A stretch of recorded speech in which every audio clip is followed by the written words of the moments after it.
kritikus Peter Schiff telah mengkritik keras penciptaan cadangan strategis Bitcoin Racing dengan berpendapat bahwa itu adalah inisiatif yang menyesatkan yang dirancang untuk menyesatkan investor dalam membeli cryptocurrency. Schiff, seorang ekonom terkenal dan pendukung emas, menuduh mantan Presiden Donald Trump memicu apa yang dia gambarkan sebagai kegilaan spekulatif yang bisa menyebabkan kerugian finansial yang belum pernah terjadi sebelumnya bagi investor Amerika. Satu sisi lainnya lagi ada Michael Saylor ya, mengatakan katanya Bitcoin adalah uang sempurna. Tidak ada yang memahami uang sempurna sampai Satoshi Nakamoto memberikannya kepada kita. Michael Saylor. Sedangkan dari kelompok Satoshi Nakamoto sendiri ya, yang bergabung pada Mei 2008 ini, kayak bisa kita lihat ini kelompok Satoshi Nakamoto terakhir 14 Mei ya 2008 ya, mengucapkan oke, lalu thanks, setelah itu menghilang. Lalu kita cek di sini 17 Februari 2025 ini baru muncul lagi di sini 17 Februari 2025. Kita terjemahkan sahabatku. Setelah sekian lama saya kembali lagi. Bitcoin telah meningkat pesat nilainya sejak terakhir kali saya melihatnya. Pesan Satoshi setelah sekian lama muncul lagi ya. Di sini intinya dia mengenalkan proyek barunya ini. Ya, di sini tentang Pinetwork akan menjadi Bitcoin masa depan. Perusahaan-perusahaan besar sudah mulai berdatangan dan kegembiraan baru saja dimulai. Jangan lewatkan revolusi ini. Ya, tetapi tentunya sebenarnya di balik semua ini kan ada juga musuh dari teknologi blockchain yang terdesentralisasi. Ya, maunya sih ya kripto yang spekulatif gitu. Ya, jadi ada kelompok penguasa uang yang menginginkan proyek-proyek seperti ini tuh gagal. Ada juga yang menginginkan proyek-proyek seperti ini tuh berhasil. Apalagi Pinetwork ini misi dan visinya kan tujuannya kan merombak sistem keuangan global gitu ya, ke arah terdesentralisasi penuh, transparansi ya, kemudian cepat, aman, dan memang dikenal oleh seluruh dunia, masyarakat bawah semua itu biar mengenal tentang teknologi blockchain kripto ini. Nah, tujuannya sebagai alat tukar barang dan jasa sehari-hari. Kemudian kelompok Satoshi juga mengatakan sejarah mengikuti pola siklus dan terus berulang. Apa yang terjadi di masa lalu berfungsi sebagai panduan untuk membentuk masa depan. Ya, dia menyemalkan Pi. Nah, tetapi lucunya lagi sahabatku ya, untuk postingan dari sentimen komunitas ya, dari CMC sendiri tiba-tiba itu untuk versi bullishnya itu 20% ya, yang berisnya 80%. Nah, entah ini bot atau memang ya sesuatu pesanan ya, kita nggak tahu juga gitu kan. Dari awal kan CMC ini nggak transparan dan sampai sekarang juga masih bagaimana caranya menjegal Pinetwork ini. Tuh, karena di belakang layar ini kan kita nggak tahu bos gitu. Ini kan permainan elit global ya, perang elit global masih berlanjut. Nah, satu sisi CoinGecko ya menyatakan kalau bearishnya hanya 20%, bullishnya 80% ya. Dalam sekejap aja kemarin akhirnya apa? Investor itu takutan namanya adalah shockdown, takut ya, mentalnya kena panik, timbul kepanikan, akhirnya pada menjual. Nah, sedangkan sisi lain Digital Asset Summit 2025 ya, di sana Michael Saylor lagi hadir ya. Harus tahu ini di sini ada suatu besar hal. Ada suatu kelompok ya penguasa uang global ini yang tidak menginginkan Pinetwork itu akan sukses gitu, karena mereka tidak bisa mengendalikan. Sedangkan BTC sendiri yang menciptakan Satoshi sendiri, sekarang Satoshi itu belum bergerak ya, belum bergerak lebih lanjut. Dia hanya mengingatkan ya, itu kasihan investor-investor retail nanti jadi korban kalau dia marah, Satoshi marah ya, 1,1 juta dijual, tapi kasihan yang lainnya. Sedangkan mereka pos-pos besar masih mengancam juga ya, tahu kalau Satoshi nggak bisa mengendalikan blockchain itu ya, BTC itu nggak bisa lagi dikendalikan, dia paling hanya bisa menjual. Sedangkan kalau memang sudah dijual semua punya Satoshi, tapi dia bisa mengendalikan lagi Bitcoin ini. Makanya Michael Saylor terus pompa promosi berbagai cara, meyakinkan dia lagi pam lagi kan gitu. Nah, ini intinya ini ada perang elit global yang tentunya kita belum tahu di belakang semua ini ya seperti itu. Nah, di video kali ini kita akan membahas yang menarik ya tentang gonjang-ganjing dunia kripto.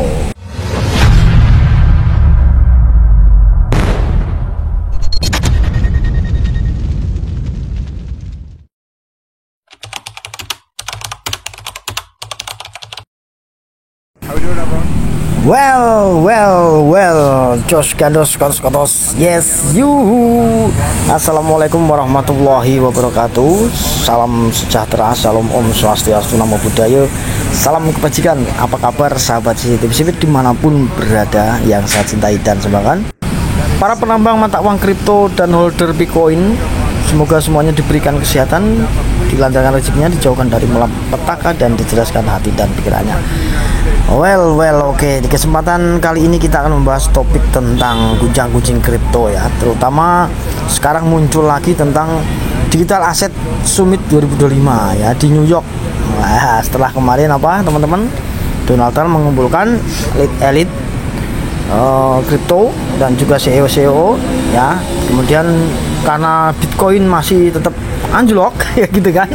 Nah, ternyata ya sebenarnya lakonnya kan ada Pi tadi ya, dimana proyek Pi Network ini akan menyempurnakan keberadaan Bitcoin ya sebelumnya ya, sesepuhnya atau ciptaan uji cobanya itu kan uji coba ya gitu. Tapi ternyata banyak jegalnya karena ada sesuatu hal besar ya itu. Karena Anda tahu ya, Presiden Donald Trump adalah basicnya adalah pengusaha, businessman ya. Kemudian seperti Elon Musk juga itu pengusaha ya, semuanya tentunya akan mencari untung ya.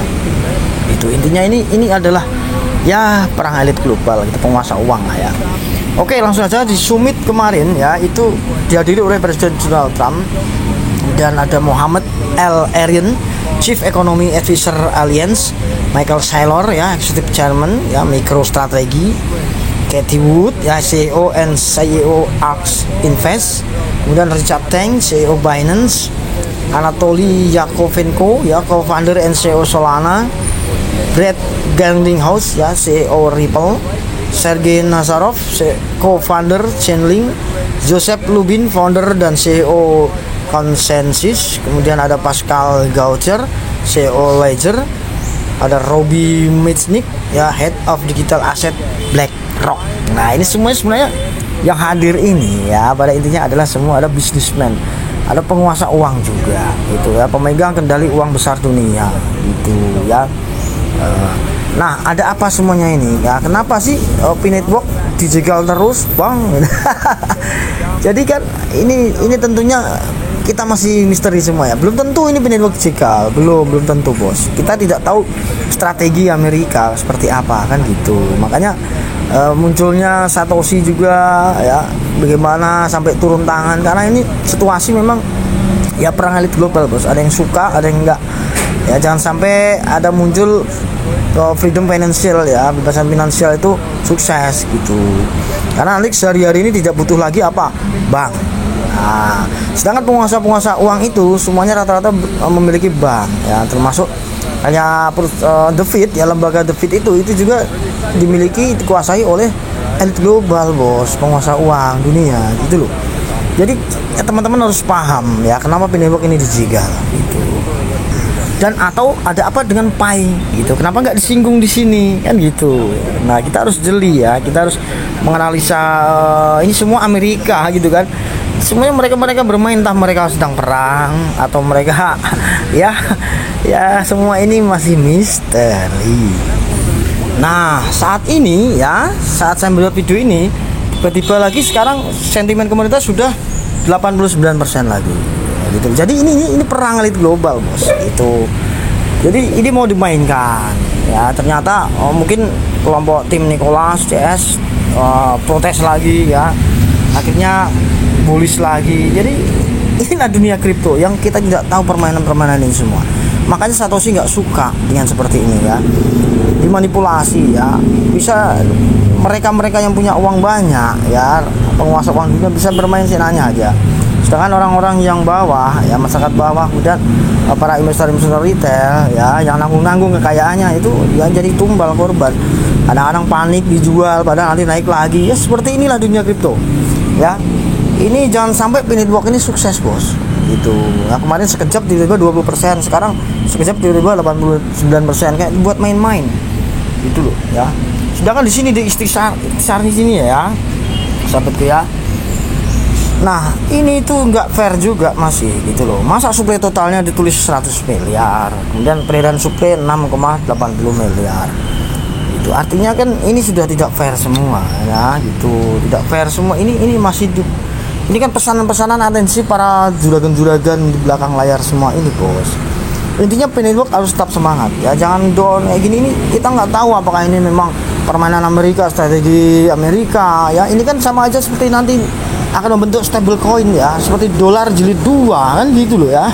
Gitu, tapi versinya beda ya, menggunakan terdesentralisasi.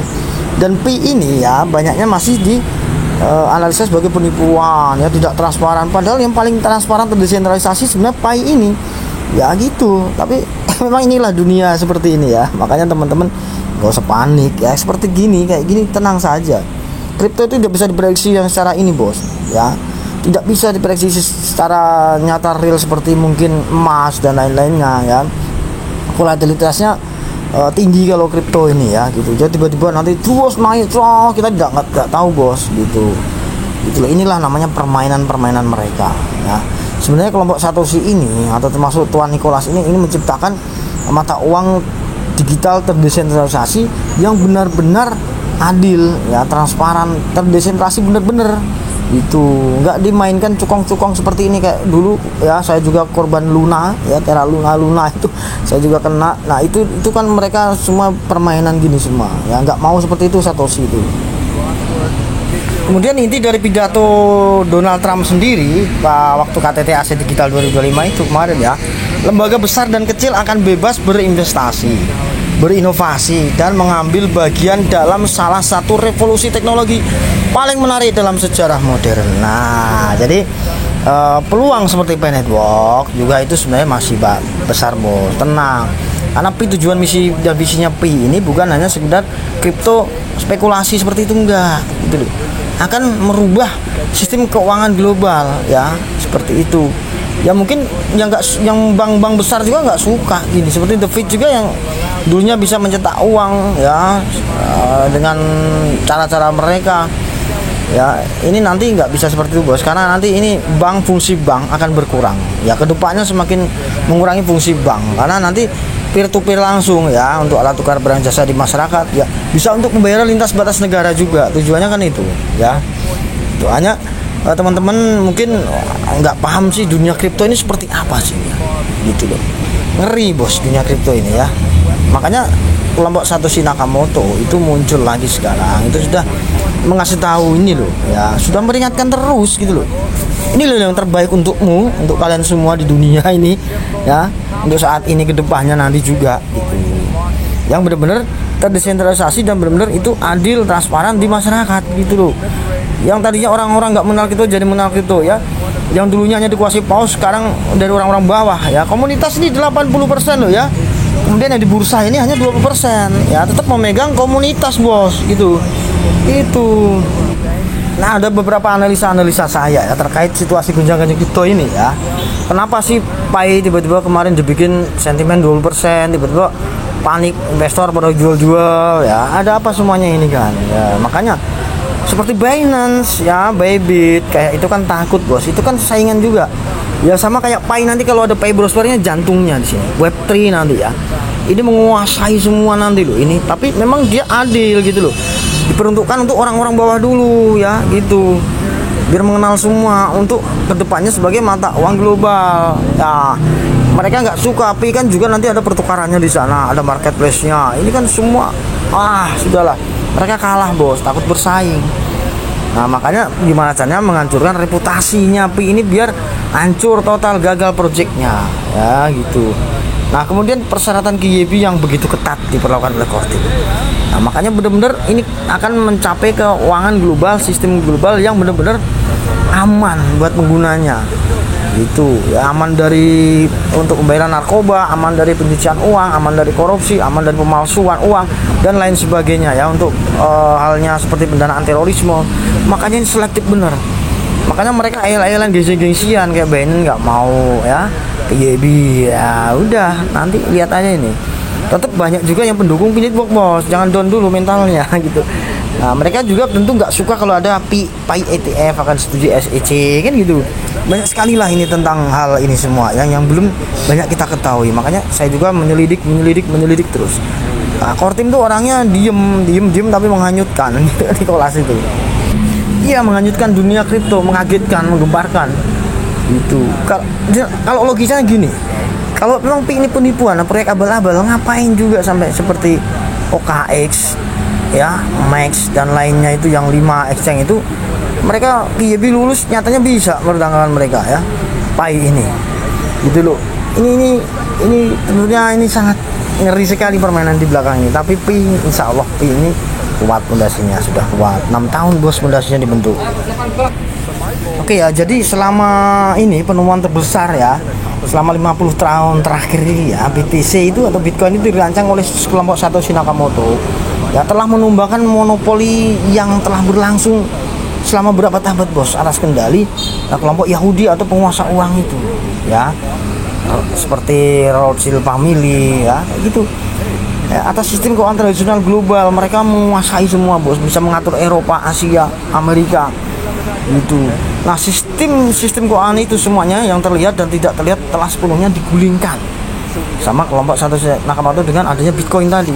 Nah 16 tahun sejarah telah membuktikan segalanya, dan Pai nah ya adalah untuk menebus penyesalan kelompok Satoshi Nakamoto, memberi orang biasa kesempatan lain ya untuk mendapatkannya, ya melakukan serangan balik lagi gitu loh.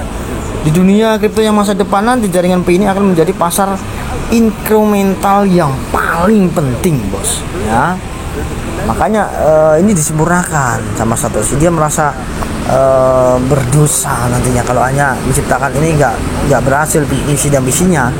Makanya dia akan kembali lagi setelah berhasil. Bitcoin itu dianggapnya gagal, dikuasai oleh orang-orang besar saja ya, penguasa uang saja gitu loh ya. Seperti karya dari Pak Kosasi ini memang nyata bos, dia adalah membuat project ya, bergabung di Stellar ya, di PX ya, melalui Stellar Core. Nah Stellar Core sendiri ini di sini ya, dari www.stellar.org ya, tentang update Constant P ini sudah centang hijau bos ya, sudah di jaringan Stellar ya, Stellar Consensus Protocol. Nah ini semuanya sudah dipersiapkan ya, arah misinya adalah ke sana gitu loh. Karena Nicholas itu gimana ya, ada sesuatu memang dia itu banyak diam gitu. Nanti kalau orang menyerangnya terlalu parah nanti baru didem sama dia gitu. Nah, di sini ada soroban setting, kemudian di sini update constant pi ya, ini sudah centang hijau bos gitu loh.